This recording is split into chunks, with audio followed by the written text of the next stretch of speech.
right, Mia, thanks so much for joining me today. I want to dive right in and ask you about the parallels of Kung Fu and yoga, because I know you're Ah, passionate about both of them, and I'm very curious if you could share a little bit about the similarities.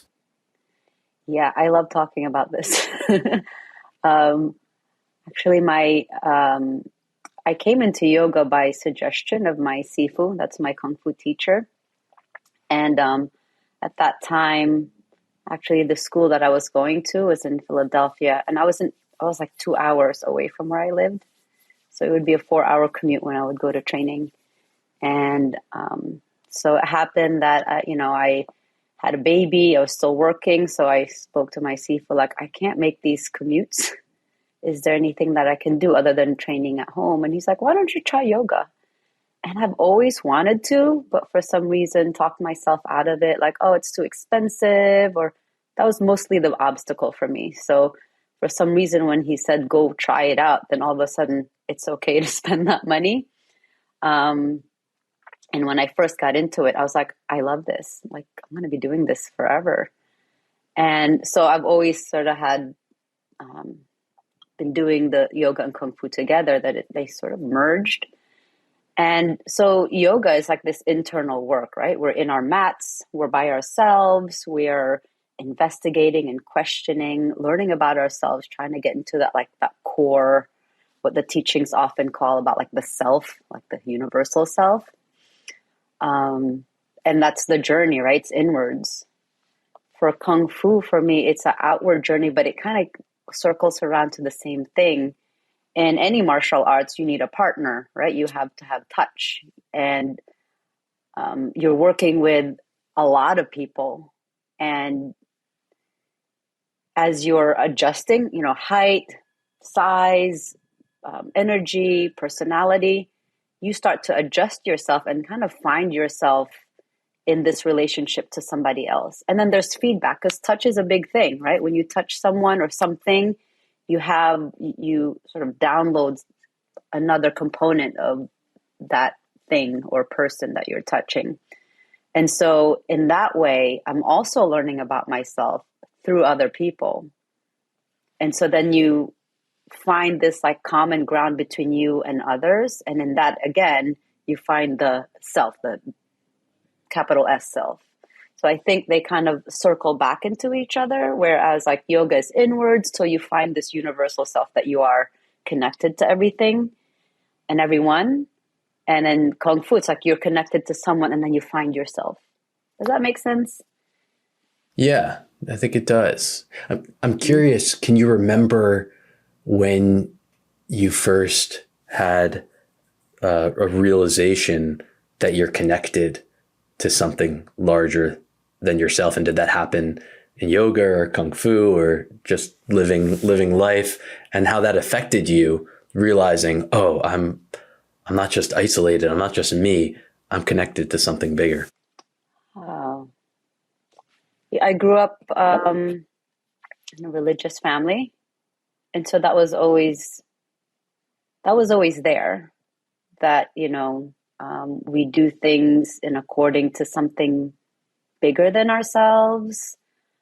We conduct our behavior because there's someone watching. So I don't recall exactly that time where it's like, oh, there's something else, but I do recall something specifically that sort of helped me um, kind of pull away from the dogma of religion. I was actually in my 20s, and I had a friend of mine who was doing a trance dance meditation or something like that. He had just gotten certified, and I wanted to support him. He's like, oh, come to this event that I'm hosting. And in that one, it was like big speakers, a lot of like bass, but then you're dancing with blindfolds on, because like if no one's seeing you, then you can probably move freely. Hmm. So the way that was facilitated is that he starts it by having a talk about what it's about. Then you put the blindfold on, and then the music just starts, and the facilitator just kind of makes sure nobody bumps into each other. And I remember at that point, I was questioning like religion for myself, like my connection to it or my allegiance to it. And it didn't sit right with me, just the way the things that I grew up in, what I was taught, and how life was occurring, you know. And I wanted something else, but I was afraid to like not have that. And so that was the intention of my dance, so to speak. And afterwards, when the music stops, they either have you lay down in shavasana or advasana. And I flipped down, you know, body against the earth. And I started praying the prayers that I grew up with, but then it didn't fit. And then so I started just like talking, because I was like, you know, I was really serious about like exploring something else, but afraid to do that. And at that point, it occurred to me that like God, I'll use the word God, was in me, but then I also knew that it was with other people around me. And there was also God in the in-between spaces. And I mean, I bawled out. I was crying so hard because it was just this like permission or this release that like, you know, the teachings that I grew up with was really rigid and almost punitive. You know, it imposed a lot of guilt and all those kinds of things to help you to be more, to be a good person. But it really did the opposite. You know, it just kind of ate at you. But yeah, I think that was a very specific time where like it was a real experience of like this divinity. And it wasn't like because I was told so. Like that was a specific experience about like, hey, there's more to it. Like you can figure it out for yourself, find out. And that was like the freedom. That was when I started to like, not be so scared. Yeah. Like once you crossed the threshold, it sounds like, of exploring for yourself, experiencing for yourself. The scariest thing was to take the step to do that. Once you did and crossed over to the other side, it was like, oh, this isn't as scary as I thought it was. Is that it? Yeah, exactly. Well, my thought was that like, oh, if I'm going to leave this religion, then what religion am I going to go into? You know, what other like teaching should I take on? So that was the thinking. And I couldn't find anything that quite fit me, because it's like, well, if it's saying this, how come, you know, the behavior looks like that? Like there was a mismatch, you know? And then it was like, figure it out for yourself. That was like the freedom, like that. And then even in the pursuit of like finding out myself, like the religion that I grew up with and any other religions, I realized like, you know, truth is one, paths are many. Like I was able to like eke out the wisdom in a lot of these teachings outside of how it gets implemented by individuals. And like, you know, I was able to distill the truths in a lot of these traditions that like, okay, I can go back to my church now and I don't feel like I don't feel like imposed upon, or I don't feel, you know, like there's something wrong. Like I can go there and like hear the truth. But I just needed to like step out of that like paradigm. I need to step out of that, I guess, box and those rules. But it came from dancing. Actually, it came from movement. And from that, I realized like, oh, everything's connected. God. And then like, you know, I grew up with God being up in the sky, looking down, writing all the things that you're doing, like Santa Claus.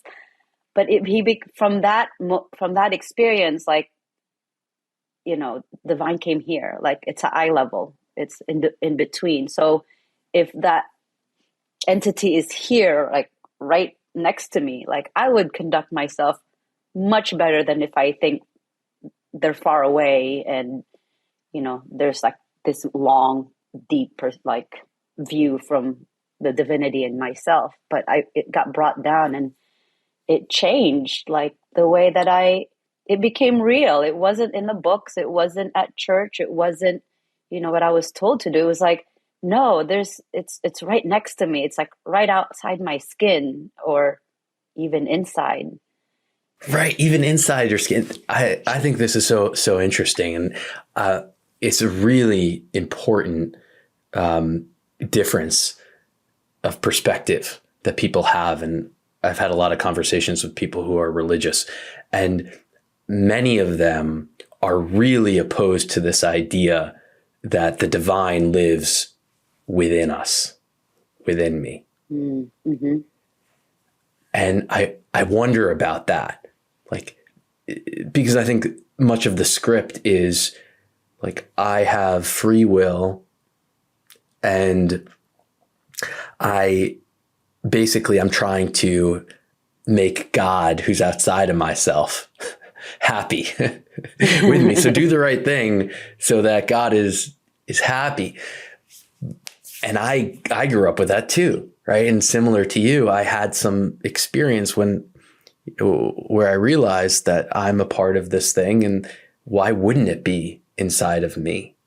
You know, this divine energy. But the important thing that I think you touched upon is like, how does that change what I do if I see that God is outside of myself, or if I see that God is inside of myself? I think is a really important question. So it's like, to just even try it on, like for someone who's never felt that God is inside of them, I would recommend like try it on, because I could say for myself, like that really had an impact on me, coming to shift that belief that like, okay, if I am divine, then I can accept whatever's happening inside of me, because it's all a part of it. And if I can accept, then I can release the guilt and the shame. And from my perspective, it's those energies where I'm second guessing my nature, myself, where I don't take the action that is on the higher level, you know? Yeah, absolutely. I think you hit it, like all the make wrongs kind of dissolve when you realize, like, you know, this is part of the whole matrix of creation to have these impulses even. And of course, like, you want to refine some certain things. I mean, I can't quite explain how it's different. I think part of it is that we think we're separate from nature. You know, like It's an animals essential and things difference. like that, they can do that, but not us. But it's just like, well, we're still of this earth. And I think that's where it comes from. Like, we're separate. And that's why there's this, like, like the divinity's outside of myself. It's like this separation from creation itself, from nature itself. And I think that's, maybe, I'm not going to make assumptions, but for me, I think that's where that reluctance to include yourself in that divinity, right? It's that separation. Are you stable in the belief that you are a part of nature? Like, is there a question there a little bit for you, or is it not even a question? Like, I am a part of nature. Yeah, no, it's no question. Like, I don't know any other way to be, like, I don't know any other way to exist. Like, we're here, we're on Earth, we've come from Earth. Like, how we came even here is still a mystery. But like, when I look outside, I don't know anything. My feet is always touching the ground. You know what I mean? I'm always like on the earth. And so can't think of any other exceptions that makes me think otherwise. I mean, sure, technology makes us think that way, but I went back to school as an adult, and that journey was about, why does yoga work? I had been working in a corporate, setting, and I felt like, I was waiting for life to happen. And I think that trance dance I was talking about just sort of like opened up something, and all of a sudden things weren't satisfying anymore. Like, I wanted to pursue whatever, not that I knew what it was, like a journey to self-discovery. So I got laid off, and then I didn't want to go back into that work, in that field of work. So I said, and I'd already been certified as a yoga teacher, and I was teaching my coworkers, and I saw over the months that they were like, hey, you have a certification, let's do yoga. And we were all afraid to take breaks, but for some reason we made that commitment on our lunch breaks. And over the months, I saw a marked difference in them and myself. Like, this job that was so stressful there was this ease that sort of like blanketed us as we were, committing to this lunch break once a week, twice a week. So that when I got laid off, and I'm like, there's something about yoga that works.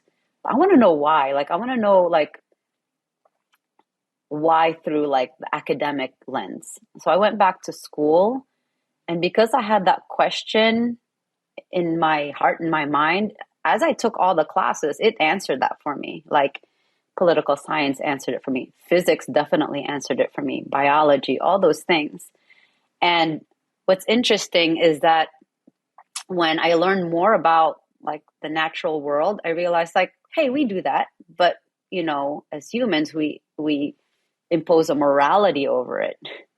Like, this is good, this is bad, this is evil, this is good. But, like, everywhere in nature does those things. Like, I found out, like, plants, how when they're growing roots under the soil, they actually compete for resources, so much so that some plants, like, secrete, like, toxins to kill off all the other roots so that make room for themselves. And then sometimes they don't do that with, like, their sibling species. They sort of help each other out. Or, like, the canopy in the forest, they kind of, like, throw shade on each other to try to, like, take most of the sun. And so it's like warfare, right? Like, they're trying to, like, vie for resources, but there's just a balance in it. So I have a friend who studies plants, like a horticulturist.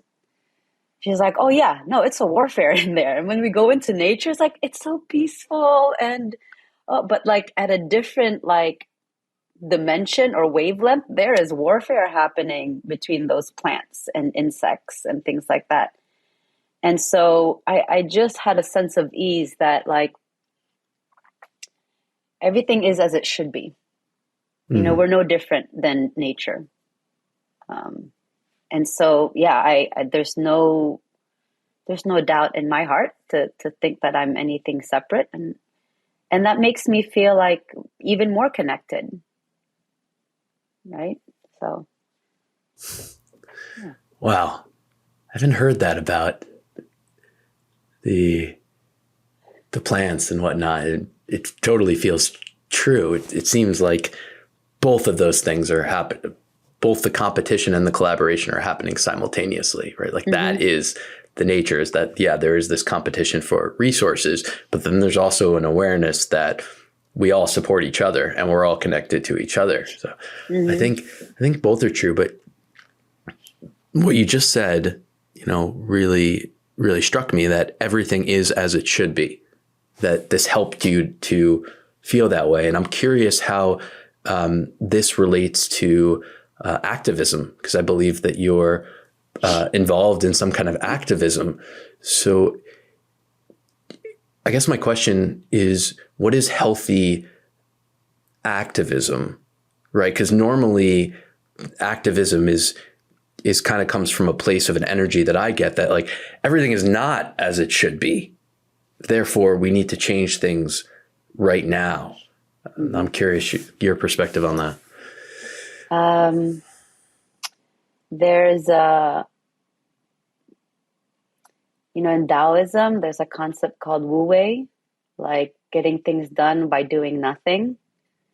And I'm not talking about, like, kicking my feet up and just really doing nothing, but there is a particular rhythm that nature takes on. And I'm not just talking about, like, earth nature. I'm talking about, like, galaxies and universe nature and stars and, those types of things, nature, like the way things work. And, scientists have been trying to figure that out. And as soon as they get to a precipice, it's like, it widens out, like, oh, there's more to not know, right? I think the type of activism that I'm interested in is, like, going with the flow. Like we mentioned earlier, like, it's that separation. I think it's that separation that is the discord, right? Like the need to be individual and significant is what motivates some people to do selfish things or even harmful things. But it gets complicated because even nature harms each other, right? Like the tiger is going to kill something to feed itself. I'm not talking about that. I'm just talking about like this need to be more than who you are, more significant than somebody else. And I think, and then when you think that way, then you deserve more resources than somebody else. You know, you take more than what you need because now there's a projection of not just me here right now, but me here in the future and my legacy. And I need to like hoard these resources, not just for myself, but for the people in along with me, you know? And I think that's where we do too much. We kind of veer off from how nature flows and moves. And just trying to figure that out and how to conduct myself. Because in activism, it's not just like, oh, I want things to be peaceful, so I have to be nice to everybody. There has to be some fire in you to like kind of change the way things are. The level of activism that I participate in is about healing, because I think once we're healed, we realize that we are connected to everything and everyone. And like I said, like that, bringing that divinity down to eye level, then you conduct yourself a little bit differently, a little bit kinder to other things. But I think, yes, some level of activism is reactionary, and you end up just mirroring the opponent, right? And so if we're not careful, then you just repeat the thing that's being oppressive, right? You just replicate it, but with a different argument. Do you know what I mean? Like, yeah. So I think we have to be careful that as we're pursuing an activist, we're being active, we're serving, that we are not trying to make ourselves more important than the thing that we're serving, or more important than even our opponent. So it's a really like fine line of like how you conduct yourself, because you can get angry, like, you know, that's fine. Like, it's so awful that you get upset, you're, you know, really angry, and then you can, you know, and when you're reactive, you just like pull away, like create polarity, and now there's like this big pendulum swing. Instead, you can use that anger to like as energy. If you take the story away from the anger, then it's just like raw creative energy that you can use to like into the work to really like go further. That's so interesting to me, to take the story away from the anger, and then there's just that raw energy that can be utilized for something productive. Mm-hmm. Love that. Yeah. I want to return to this idea of healing, mm-hmm. that you mentioned, and also the concept that everything is as it should be, and the connection between these two things. So I could say for myself personally, that has led to so much healing for me, embracing this perspective and acknowledging that it's still a process, because the practice is remembering that everything is as it should be. And all the time I forget. And my mind thinks, oh, I know it should be this way, you know? Mm-hmm. But goodness, like, there is so, like, I want to share it with others, this perspective of Wu Wei, and everything is as it should be, because it feels so right to me. Mm-hmm. And there's so much resistance that I find to this concept a lot, I think, because of exactly what you said. People just think that means that you're just going to kick your feet up and you're not going to do anything productive anymore. But it's exactly like the opposite. And I think that's the wisdom of the Tao, you know, that it's getting at. It's like the master does nothing and everything gets done. Exactly. You know, I'm just like, so like craving. I think it will happen because it's the truth of all of us opening up, but it's a hard concept to grasp, I think, if you haven't experienced the truth of it, right? Mm-hmm. I'll give you an example.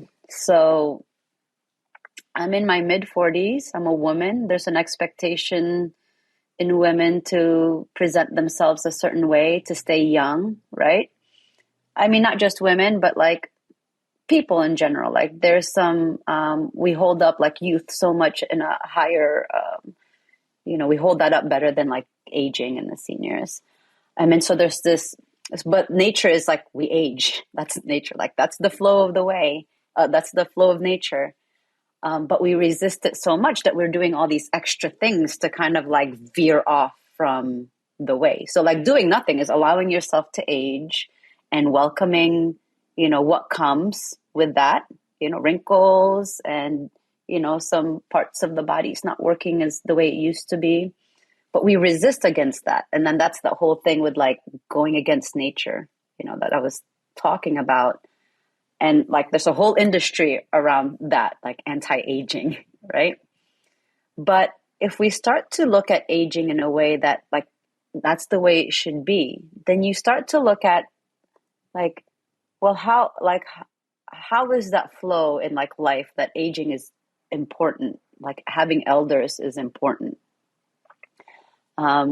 I like to think of it like, because I have, friends who are elderly and there's this like complaint, like my body's not how it used to be, or my memory's not how it used to be, and my eyes are going. And I think of it this way, like, a lot of people say like, oh, babies are still so connected to, because they're brand new, the potential is there. And then as they get older, then the ways of life, society starts to mold this individual. And then you become a member of society, you become a contributor of a society as an adult. But then at some point you become a senior, you retire from that work. You stop really participating in that way and you start to retreat, right? Whether you like it or not, like the body makes you do that. And I think of it in this way, and I think there's a lot of cultures that have thought of it this way and revere their elders, because as you get older, you once again get closer to spirit. Like there's a concept, pratyahara, like sense withdrawal, right? To say that like we take in, like our senses give us information about the world. And then there's this thing like, well, everything is an illusion, right? You're taking everything based on your senses, and that's not quite the whole story. But when that gets taken away or that starts to fade, then you're really in that, like, I guess, forced pratyahara, right? Now you can be really, and then you have the wisdom of the life that you've lived. And I think that's beautiful. It's scary to think that I won't be able to do certain things anymore as I get older, but I'm looking forward to being even closer to spirit. So like what's interesting, how like when weather is coming and I feel it in my wrist. You've heard that before, right? Like, oh, I feel it in my bones. There's weather coming. And of course now technology, you can just check your phone like, oh yeah, it's going to rain like this afternoon or tomorrow. But can you imagine before technology when, people lived with their elders, they weren't separated, that the elder will say, oh, I feel it in my bones. There's rain coming. So like bring everything in. Like that must have been magic to someone who doesn't understand that. Like now I feel it. Now when there's weather coming, like my wrist hurts, my shoulder hurts, and although it's uncomfortable, sure enough, there it comes. There's the high pressure or low pressure system. And then there's rain. And I felt it in my body. Like that must have been magic before we had meteorology, before we had the satellites. And that's what I mean. Like you get closer to spirit as you're aging. And that's Wu Wei. That's how things flow. Like you have a different value in your community as you age. You have this like added wisdom that you had to live through life to get. And you have this added wisdom by not relying on our physical aptitude. Like now you have to rely on something deeper and more subtle as you age. And so that to me is Wu Wei. And the idea of being individual is when our fighting against that. and a society fighting against that and not listening to our elders. In a way, I think it might even be fighting against love and gratitude, and holding on to this, the mind thinking that it knows and wanting a different way, and also the conforming too, like going back to what you talked about in terms of your relationship with religion and getting to a place of kind of rebellion and figuring it out on your own, and that it was scary to do that. I think that's what's happening a lot, but it's happening on so many different levels. So even on the level of like what you're talking about in terms of how I feel about aging or time, right? It's very popular for the saying, the words to be thrown around that like life goes fast, as an example, like life moves fast. Well, I heard that a lot, and maybe when I was younger, I would repeat that somewhat, but that's not my experience, that life goes fast, right? And so it's this, it's like a breaking away, and it is scary to figure it out on your own. And it's like nestling in the cocoon of what society wants you to do. It's almost like an illusion of safety, that I feel so much so that I'll experience so much other suffering, even the suffering of always feeling like it's better. The grass is always greener somewhere else. Like, the young person wants to be old because then you're given more respect, or you're able to do more things, right? And then you're older and you've lost your youth and whatever. And so we could spend our whole lives wishing that I was somewhere else other than where I am right now. But the real rebellion to me is rebellion towards gratitude, towards, oh my gosh, I'm so grateful for this moment. And also the acceptance of that it might not last, and I don't know what's going to happen. So I guess I'm curious how you feel about rebellion in general. And I know that you're also a mother, and that you also run a daycare, right? So you're influencing a lot of children, and how this plays into the way that you are with them. Because for the child, it's so easy to fall into, okay, here's this adult that has more life experience, so I'm going to listen to what they have to say and conform to them. But that process, I think, is what has gotten many of us into trouble, for lack of a better word. So how do you nurture them to maybe not fall into that trap, and to think for themselves, and balance that too with the fact that you do have a lot to offer them and a lot of wisdom to share with them? Mm-hmm. When I had my son, it was like, I had my ideas of what it was to be a good person, and that's who I aspired to be. But then when my son, I'm like, oh my gosh, now it's real. Now I got to act on those things. And it really takes, this goes back to the practice of like yoga and Kung Fu, where the principles in there helps you to find yourself and learn about yourself, and also learn about, as you're learning about yourself, you start to see the behaviors or the beliefs that's been imposed on you. That's not quite it. The roles that you've adapted just because that's what was expected of you. And I think these spiritual practices help you to like uncover that, and then like work your way out of that, right? And because the thing is, like, all the things that I've acquired or been conditioned to do, it wasn't because someone was telling me to do it. It was because someone who I was growing up with was doing it, and I'm like, oh, that's the example. I'm gonna act. That's how I'm supposed to be. Right. I think we're aware of that to some degree. And to be able to undo some of these conditioning, I think, is the work in raising young, impressionable minds. And that's really, it's like what's challenging and that I love about working with children, and like being a teacher in that way is that I have to be the teachings. I have to like be that. It's different when I'm in a classroom or in a studio and I'm teaching yoga, like, or even, talking about like some of these principles. It's like verbal, you get it. And then at the end, you get to choose which one you're going to believe or which one you're going to actually act on. So there's like just that moment of, information or whatever. But I'm with these kids 5 days a week, 45, 50 hours a week. And, spending a lot of time with me. And they're still like looking up to their community to like, what's normal here? Like, how do I conduct myself? What language are we going to speak? And those wires start to get connected based on the environment that they're in, like the nurture part of, development.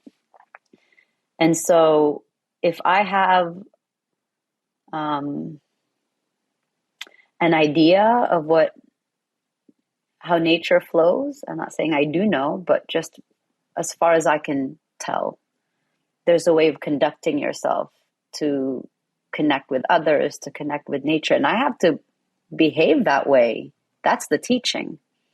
Of course, you have to like teach. It's a tricky thing because you want the child to be as I don't want them to be as much as I can help, be influenced by the things that like, society is going to go like, you have to be this way. You got to act this way. This is how you talk. Trying to like, keep it at bay as long as you can, like preserve who they are for as long as you can before like they have to go to school and assimilate. Right. I had this one student who he was like 2 and then 3 and he wasn't quite talking. He would just like make sounds. And then, people were worried like, oh, maybe, they start thinking about like diagnoses, like, oh, it could be this, it could be that, ADHD on the spectrum. But I just saw such an intelligence into this kid that I told the parents, like, language acquisition kind of narrows how we perceive the world. And there was an intelligence in him. He had a physical intelligence too. And I almost like, let's preserve that. Like he doesn't quite, when you name a thing, you separate it from its surrounding, right? Like if I call a tree, then it's just a tree with the roots. I no longer incorporate the symbiosis in which it exists. That no longer, that's not part of the image of the figure of this tree. And like language does that for us, right? We make these separations. So this kid didn't have that. But he was so physically intelligent. He was sensitive. He was empathic. And I was like, this is beautiful. Like, I don't want to like rush him into speaking. And he eventually, like when he was like right before he had to go to kindergarten, he did go to speech therapy because like, you need to learn how to communicate. Like for those of us who were close to him, we understood each other, right? But like, okay, you're going to go into the school system, you're going to have to learn how to talk. So there was that. But he was an amazing, and when we were in nature, he was like busy, right? But when we were in nature, he was so focused. And, I would tell them like, he's able to like, if you throw a ball at him, he can jump kick it and hit it. And I was like, that's intelligence right there. Like it's not fair for us to expect his peers to be able to do that who are speaking at that point. We can't expect that. So I think in teaching and working with kids, like you have to like look deeper than what is expected, the milestones. You have to like look in them, and make space for that. And try to preserve who they are before we impose like social contracts, right? And yeah, the yoga and the kung fu really helps me to have that kind of looking on them and mostly on myself, like on me, like how am I like imposing things that like they're not ready or like it's not really important right now. Yeah, I think it's one where a lot of self-compassion is helpful, because we've all been indoctrinated into a system, and that's inevitable. It's not right or wrong. I mean, it's just we are products of our environment. At the same time,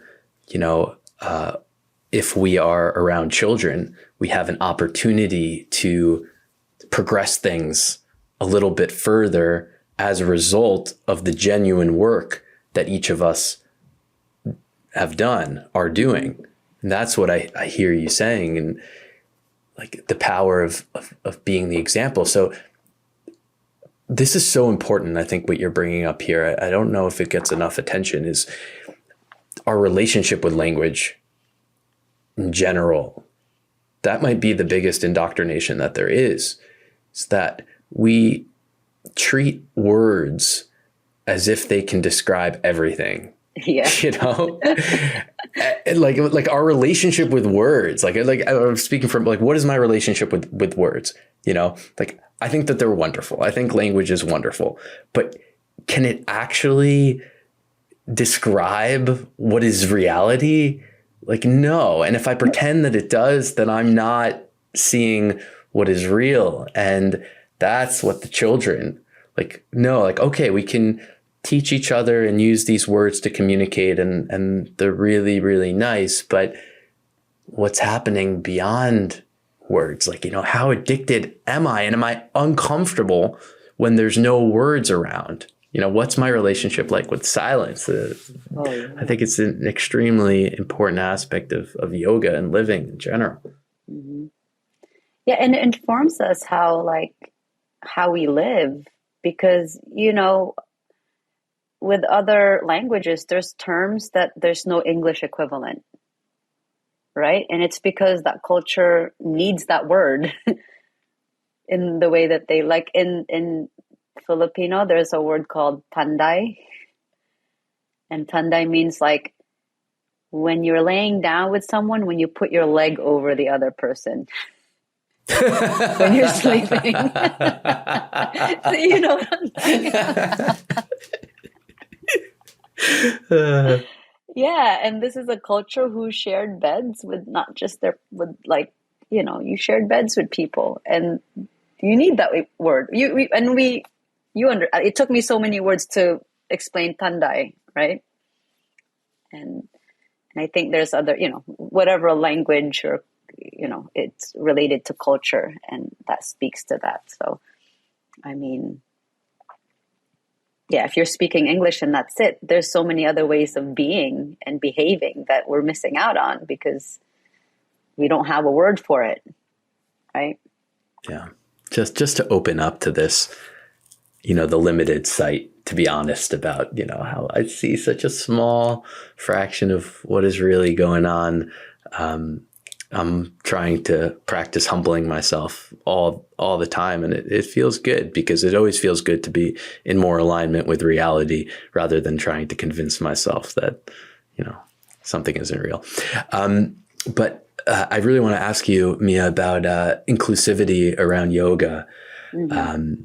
And any thoughts that you have around how we might be able to share these teachings with more and more people and make them more accessible. I think it's important, and I'll just narrow it down to like America, United States. It's important to know our history.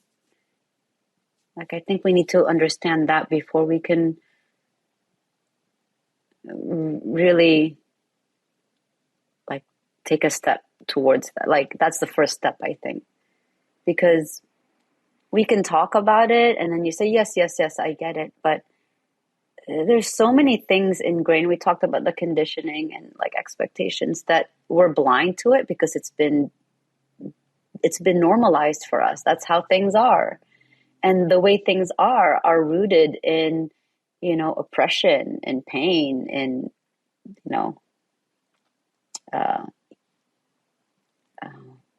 I'll leave it to those two words, but you get what I mean.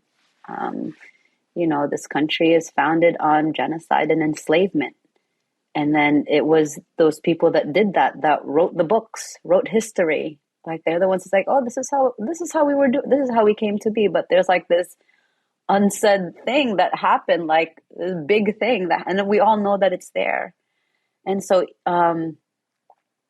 I'm learning that there are certain laws that were in place to protect the to protect those. Well, I'm trying to avoid the word white supremacy, but that's what it is. To protect this way of being. And it's not like an abstract thing, like, oh, there's a system that, and that's just how it is. Like, no, like it's in the laws, it's in there.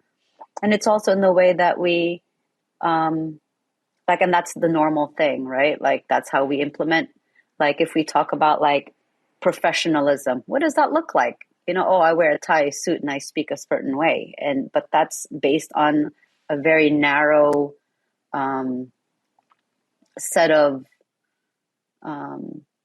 qualities of what a professional is, right? Like for some people, me as a childcare, that's not a professional work, but like there's so much responsibility in there, you know. How we value certain occupations, that's based on certain things. How we gatekeep, like generally speaking, the industry of yoga, there's a certain image, right? And then now we're looking to like, no, it's for anyone. It's for anyone who wants it. But then when any person steps into a studio, it's unwelcoming. And if they want to pursue the studies, it's inaccessible. You know, so how can we look at the way that we do things, the systems that we've implemented to share yoga, do yoga, teach yoga, that kind of pushes out some people or blocks other folks out. You know, like the financial obstacles are a real thing. So a studio, or, you know, we in San Francisco had, like, so far we've had 2 trainings for Black, Indigenous, and people of color exclusively. So the teachers and the students were that, or the global majority, right? And it was a different setting. The questions were different. Like, we really want to know, because sometimes, like, with yoga and philosophy of yoga, there's like, okay, yes, I get it, but it doesn't connect to real life. Like, I'll give you an example, like the teaching of tapasya, about accepting pain, right? And we're like, yeah, that's important in spiritual development. We should accept it. But like, how can you say that to someone, to people who've endured pain for, like, not just on them, but like through generations? Like, how are you going to teach that? So you have to be careful of like how you teach these things. You have to understand it. You have to understand in a different way other than how it's been taught to you.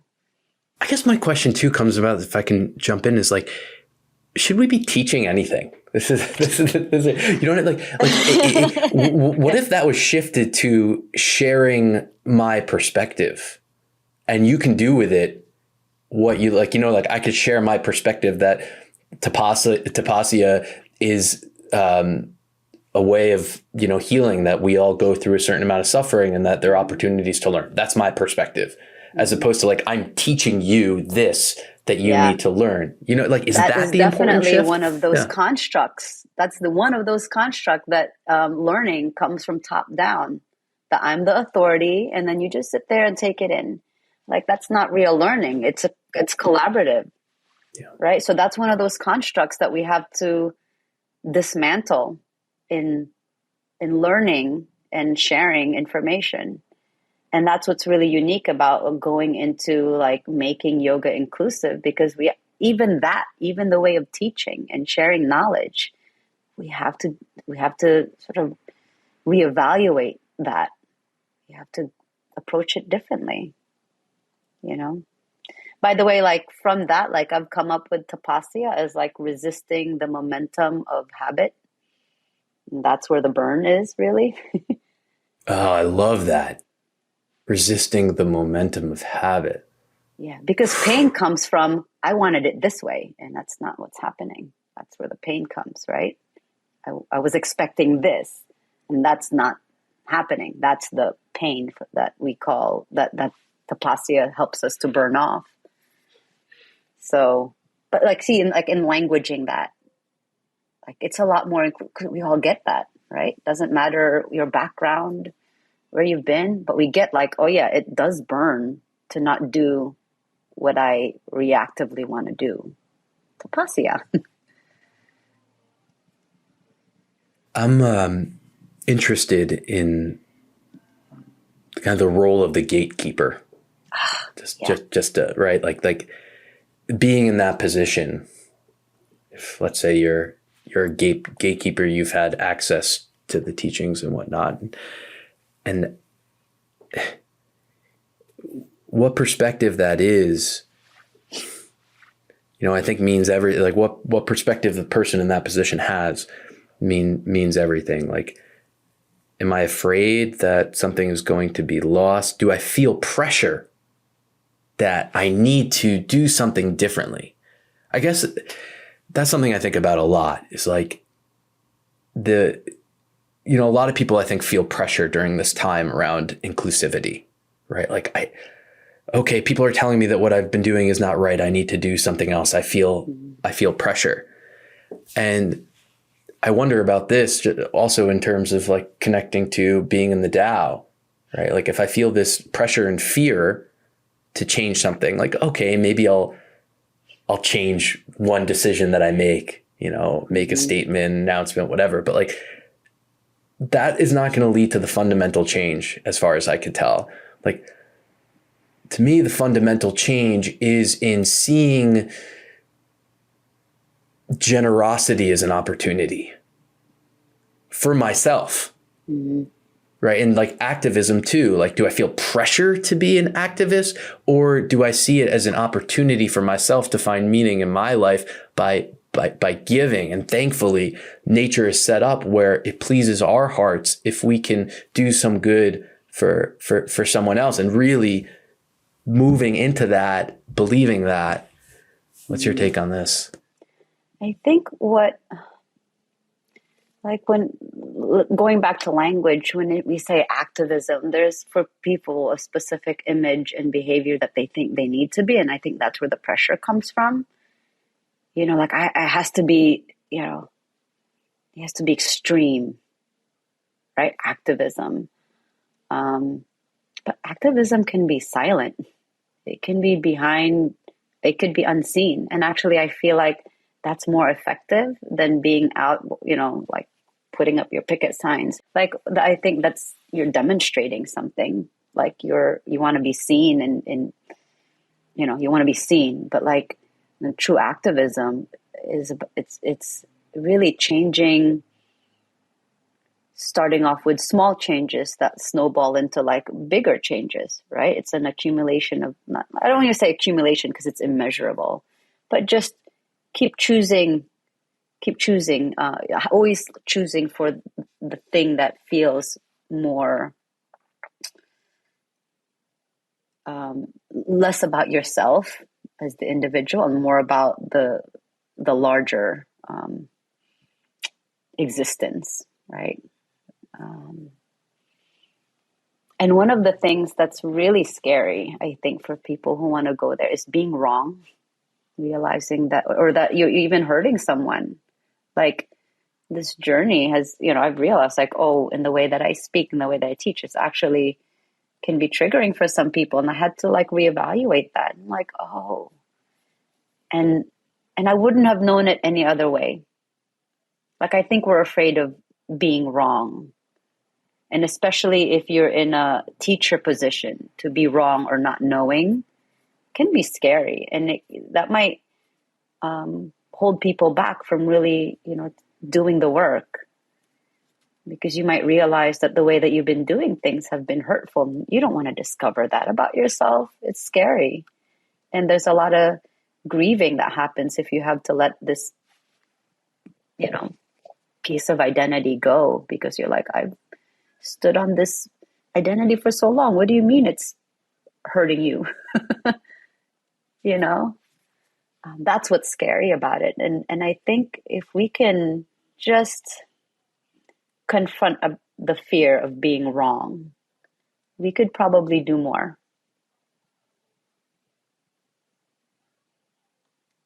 I think there's no question. And to me, this comes back to kind of where we started in terms of am I nature and am I divine? You know, because if I believe that, then it's all okay. It's not that big of a deal. My identity doesn't need to shatter. I'm a part of nature, which is always learning. And so I've done something that caused some harm. It might not have been the wisest action that I, you know, so much of what I keep coming to again and again is the practice of not taking myself too seriously. That is really what I want to let go of if I can, but it's not easy. That's great. Yeah. One of the things, and I wanted to bring it up because I was just talking to a friend about this, about how there's teachings like, oh, this is all an illusion, right? And then like our senses deceive us. One of the things that I learned when I went back to school was like how the eyes work.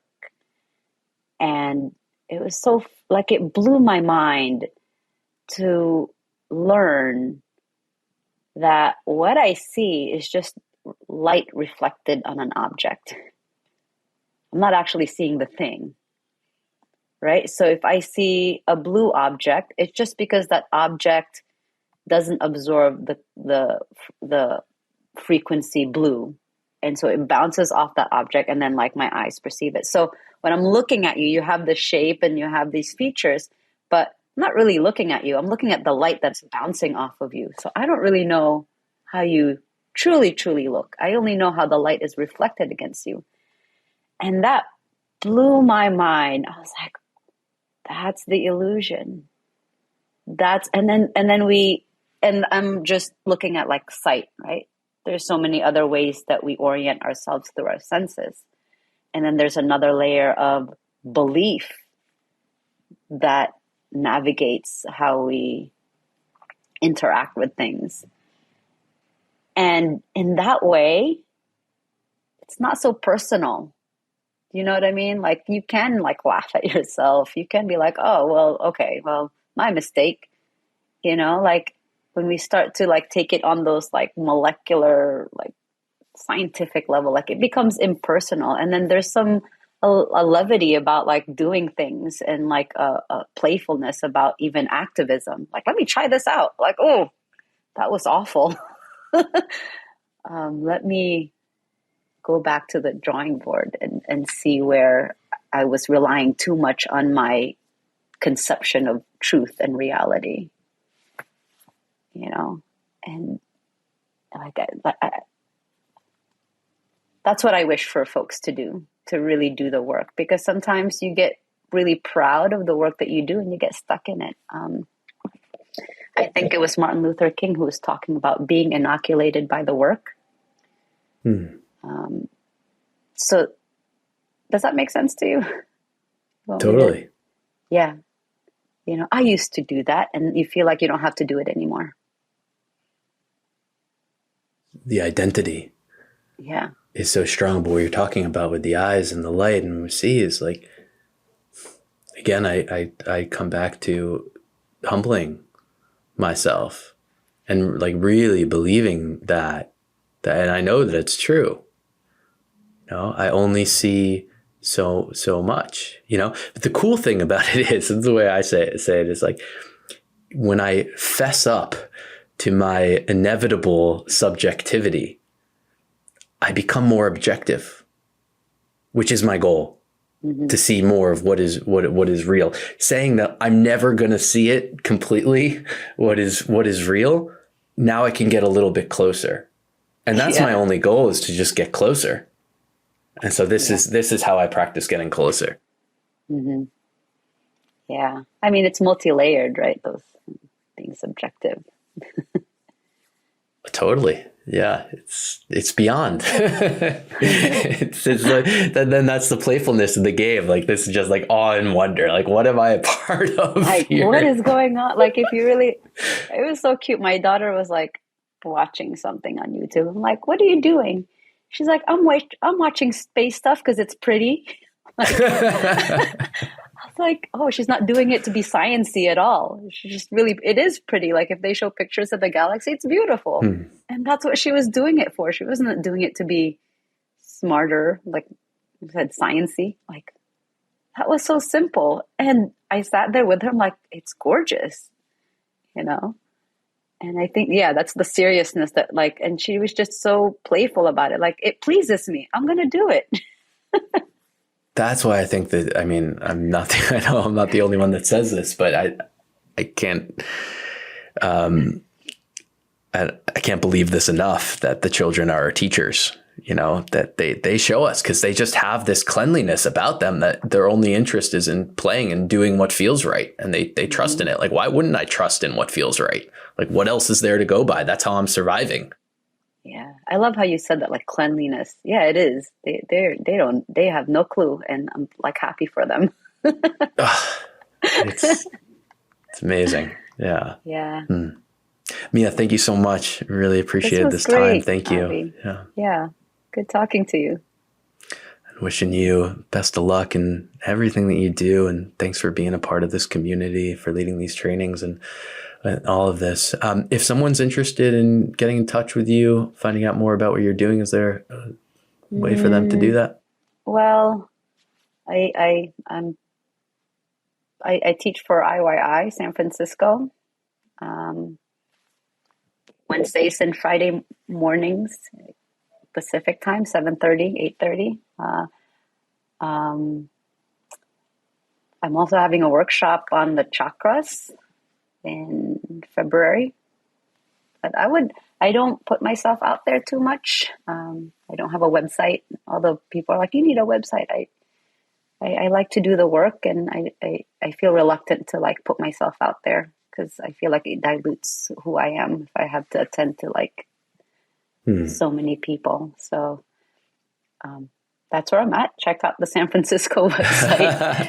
It's a very fine line to walk, right? Yeah. I'm interested in that too, right? It's like I have resistance to that. At the same time, the inclination to share, you know, but the cool thing is we all get to choose what feels right to us. We all get to choose. Yeah. So thanks for having me. This was a great conversation to have. Thank you, Mia. All right. Thanks for listening.